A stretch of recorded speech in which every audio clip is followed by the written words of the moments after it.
Hello students, welcome to medical Vidyarthi online education. जैसे कि आज का टॉपिक आप सबको दिख रहा होगा, prescription abbreviations and their medical meanings. आप सभी को पता होगा कि एब्रीवेशंस यूज़ होते हैं हमारे मेडिकल टर्मिनोलॉजीज़ में, जैसे कि एब्रीवेशन टर्म्स भी कहा जाता है। फार्मेसी के पर्सपेक्टिव से मेडिकल टर्म मतलब कि आप डॉक्टर हो, प्रैक्टिस कर रहे हो, उनके पर्सपेक्टिव से इम्पॉर्टेंट है। प्रिस्क्रिप्शन पे डॉक्टर्स प्रिस्क्राइब करते हैं, एक QD लिख दिए, BID लिख दिया, तो आपको नहीं पता है कि उसका मीनिंग क्या है, तो वही हम जानेंगे आज। इसके पहले लेक्चर में मैंने आप सबको बताया था कि प्रिस्क्रिप्शन रीडिंग और प्रिस्क्रिप्शन हैंडलिंग कैसे कर सकते हैं। सिंपल तरीके से थोड़ी चीज़ें होती हैं जो आपको पता होनी चाहिए। तो आज हम एब्रीवेशन के बारे में डिस्कस करेंगे। फर्स्टली आपको यहाँ पे इमेज में दिख रहा होगा, ये एक नॉर्मल प्रिस्क्रिप्शन है, ये गूगल पे अवेलेबल है प्रिस्क्रिप्शन, आप देख सकते हो। ये प्रिस्क्रिप्शन पे यहाँ पे कुछ आपको दिख रहा है, BID, TID, QD, तो इन्हीं चीज़ों को हम एब्रीवेशन कहते हैं। इसका फुल फॉर्म लैटिन वर्ड्स में आता है और इसकी मीनिंग हम आपको आज एक्सप्लेन करेंगे, और भी कौन कौन से एब्रीवेशंस होते हैं, किस किस पर्सपेक्टिव से यूज़ होते हैं, ये सारी चीज़ें आपको हेडिंग दिख रही होगी। Time and frequency abbreviations. Time means कि कब खानी है मेडिसिन, कितनी फ्रिक्वेंसी पे लेनी है, इन सब चीज़ों के लिए कौन से एब्रीवेशंस यूज़ होते हैं और उनकी मीनिंग क्या होती है। तो आपको दिख रहा होगा AC मीन्स बिफोर मील्स। अब ये इंग्लिश मीनिंग हो गया, बट आपको पता होगा, आपको लग रहा होगा AC का फुल फॉर्म, तो AC का फुल फॉर्म है एंटीसीबियम। ये लैटिन वर्ड है और इसका इंग्लिश मीनिंग होता है बिफोर मील्स, की खाने के पहले लेना है। लाइक हम लेते हैं एंटासिड वगैरह, ओमेप्राजोल, रेबेप्राजोल, ये सारी चीज़ें हम बिफोर फूड लेते हैं। या फिर कोई डायबिटिक मेडिसिन भी जो होती है वो भी बिफोर फूड ली जाती है। X दिख रहा होगा आपको, ACHS, before meals and bed time.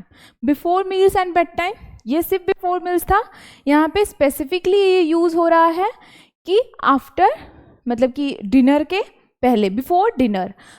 Before meals रात के खाने के पहले means bed time, before meals bed time dinner के पहले। तो इसका लैटिन मीनिंग क्या है, एंटीसीबियम एट होरा सोमिनी। तो यहाँ पे अब BID दिख रहा है, BID bit twice a day. यहाँ पे प्रिस्क्रिप्शन पे आपको दिखा था बिटालॉक 100 mg 1 tablet, BID means twice a day. बिस इन डाई इसका फुल फॉर्म होगा, बिस इन डाई। तो इस तरीके से हम और भी एब्रीवेशंस अभी देखेंगे।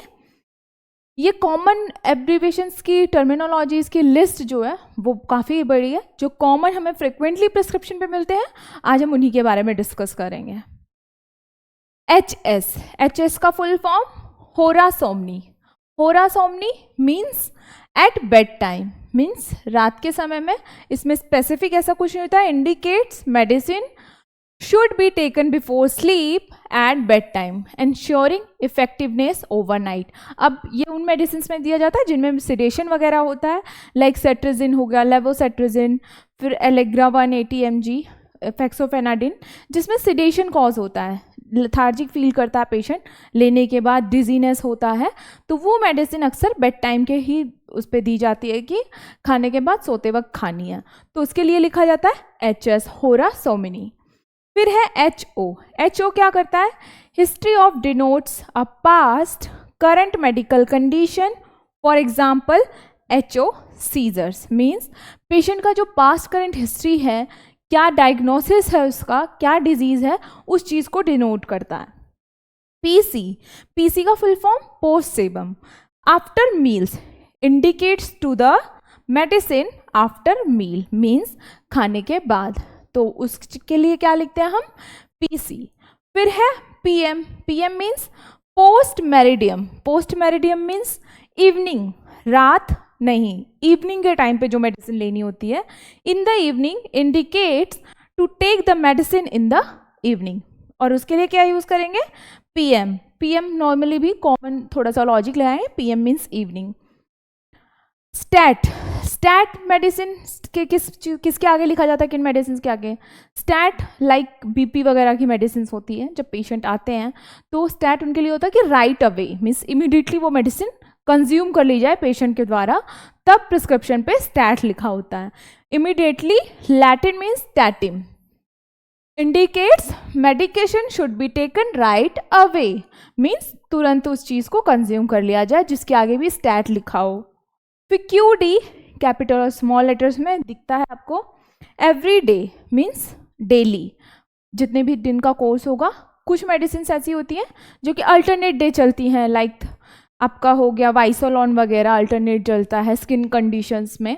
तो कुछ कुछ मेडिसिन होती हैं जो अल्टरनेट चलती हैं या वीकली चलती हैं। आपका विटामिन डी हो गया, 7 डेज पे उसको रिपीट खाना होता है, कैप्सूल जो आता है प्राइस D360 के।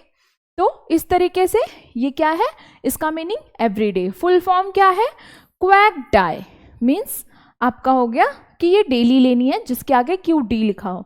But most of best practice में इसे नहीं यूज करते हैं क्योंकि इसका कंफ्यूजन भी हो जाता है। किसकी वजह से, QD की वजह से।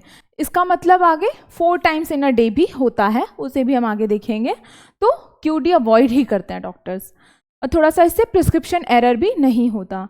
फिर है QH, क्वैक हो रहा मीन्स एवरी आवर। यहाँ पे लिखा है एवरी आवर, टेक और यूज एवरी आवर।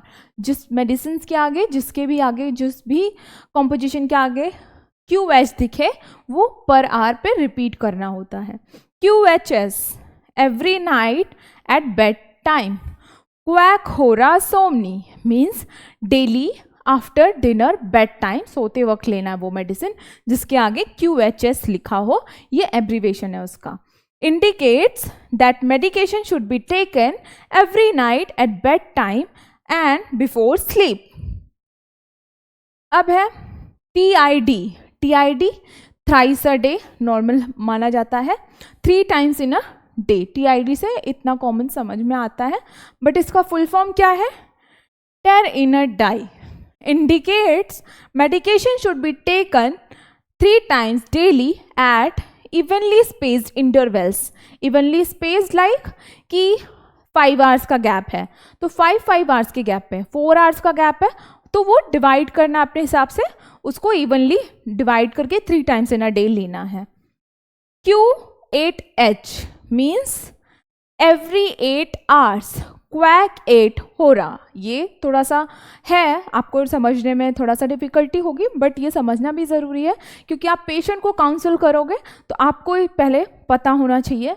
वैसे तो गूगल वगैरह अवेलेबल है, बट पता होता है तो थोड़ा सा क्या होता है कि आप फास्ट क्विक सर्विस करते हो। तो एवरी 8 आवर्स क्वैक 8 हो रहा मीन्स 8 घंटे पे वो मेडिसिन रिपीट करनी है। Indicates medication should be taken every 8 hours.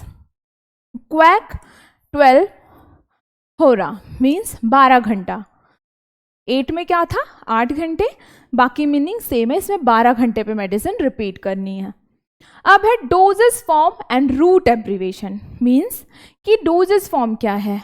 आपको मैंने प्रिस्क्रिप्शन में दिखाया था इससे पहले कि टैबलेट लिखा था, टैबलेट बीटालॉक 100 mg, तो वो डोजेस फॉर्म था कि टैबलेट फॉर्म में है। तो route of abbreviation means injection के फॉर्म में है, टैबलेट के फॉर्म में है, कैसा है, उस चीज़ पे क्या एब्रीवेशन कॉमनली यूज होता है वो डिस्कस करेंगे।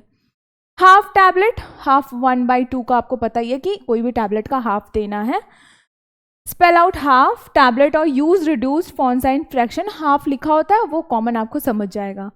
AD means right year. AD means क्या होगा, जहाँ पे AD लिखा है राइट ईयर में ड्रॉप्स वगैरह जो होंगी वो मेडिसिन डालनी होती है।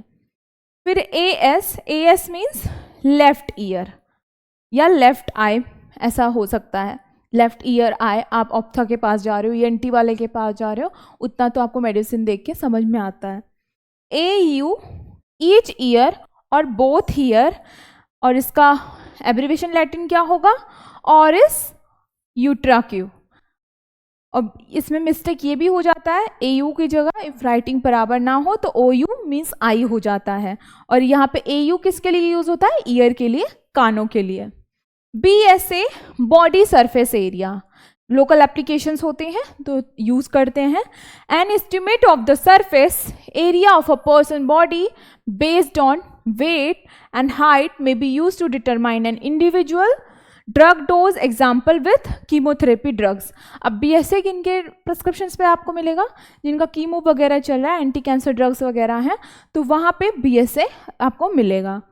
Cap means capsule, normal common है। कैप्सूला होता है लैटिन वर्ड। INJ इंजेक्शन, ये भी आपको पता है।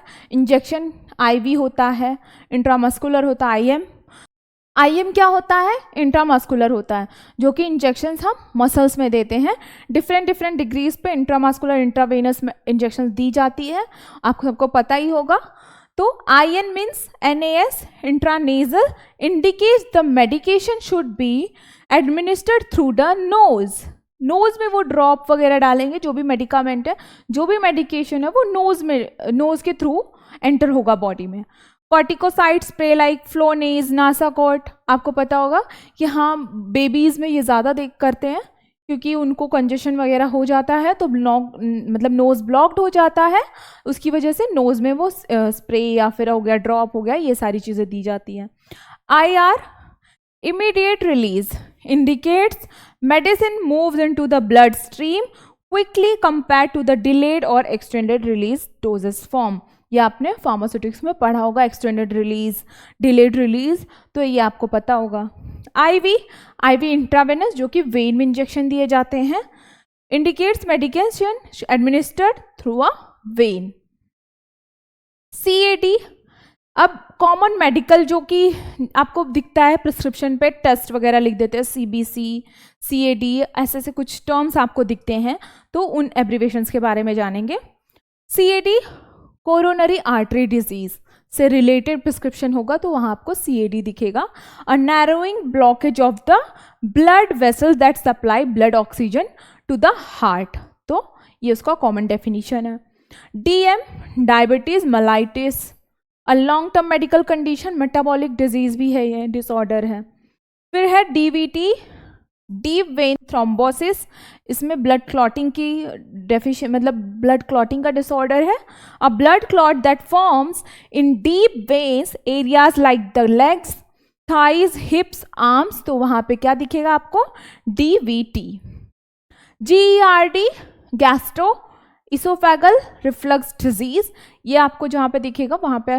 इससे क्या होता है कि ये चीज़ें आपको पता है, इफ़ आप प्रिस्क्रिप्शन पे मेडिसिन लिखी है नहीं रीड कर पा, कभी कभी होता है कि आप डिजीज़ देख रहे हो कि डायग्नोसिस क्या है, इनिशियल देख के समझ जाते हो, डोजेस देख के कि हाँ ये ओमेप्राजोल होगा, ये OMG है, उसका आप सब्स्टिट्यूट कर सकते हो, तो इसलिए आपको ये एब्रीवेशंस जानना ज़रूरी है। GI gastrointestinal, related to the stomach and digestive tract area, includes the mouth, pharynx, esophagus, stomach, small intestine, large intestine, rectum and anus। Means इसमें GI में आपका पूरा GI का सिस्टम इंक्लूड हो जाता है, तो आपको एब्रीवेशंस जानना बहुत ज़रूरी है इस पर्सपेक्टिव से भी कि आपका प्रिस्क्रिप्शन एरर कम हो। आपको पता है कि हाँ GERD में ओमेप्राजोल जा रहा है, फिर GI में है, GI में डाइजीन वगैरह जाती है, मतलब रिफ्लक्स होता है तो, और या फिर माउथ अल्सर, थ्रोट इन्फेक्शन है, एजी वगैरह दिया है। आप डॉक्टर के हैंड रिटन प्रिस्क्रिप्शन तो रीड करना मुश्किल ही होता है, किसी किसी डॉक्टर का तो रीडेबल भी नहीं होता, तो इससे आपको थोड़ा सा अंदाज़ा लग जाता है।